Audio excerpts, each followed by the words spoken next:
ଆପଣ ନିଜ ବଗିଚାରୁ ଆଣିଛନ୍ତି କି? ଆଜ୍ଞା ପିଲାମାନେ କେତେ ଜଣ ଅଛନ୍ତି? 30 ଜଣ। ରାତି ପାହିଲେ ମାର୍ଗଶିର ମାସର ତୃତୀୟ ଗୁରୁବାର। ସେଥିପାଇଁ ଢେଙ୍କାନାଳ ସହର ବାଜିଚୌକିର ଏକ ଫୁଲ ଦୋକାନରେ ଲାଗିଛି ଗ୍ରାହକଙ୍କ ଭିଡ଼।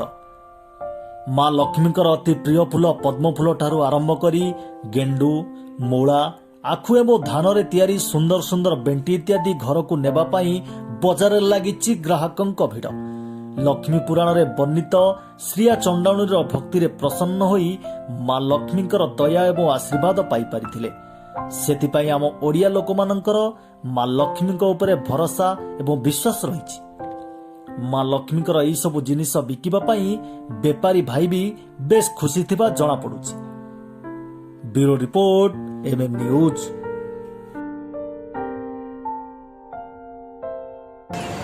ଆଜ୍ଞା ଇଆଡେ ନିଜ ବଗିଚା ଆଜ୍ଞା ବେଶୀ ବୁଲା ଆଜ୍ଞା ଘର ଭାପୁର ଆଜ୍ଞା ପଳେଇବି ଲାଷ୍ଟ ଟ୍ରେନ୍ ଗାଡି ଅଛି ଆଜ୍ଞା। କଣ ଆପଣ ନିଜ ବଗିଚାରୁ ଆଣିଛନ୍ତି କି? ଆଜ୍ଞା ଆଜ୍ଞା ବେଶୀ ବୁଲା ଆଜ୍ଞା ଇଆଡେ ଆସନ୍ତୁ ଆଜ୍ଞା ଆଜ୍ଞା ଘର ଭାପୁର ପଳେଇବି ଧାନ ଆଜ୍ଞା ଇଆଡେ ଆସନ୍ତୁ ଆଜ୍ଞା ଦେଖିକିରି ନିଅନ୍ତୁ ଆଜ୍ଞା କହିକି ପଦ୍ମ ଆଜ୍ଞା ଦେଖନ୍ତୁ ଯଦି ଚିହ୍ନି ପାରିବେ ନିଅନ୍ତୁ।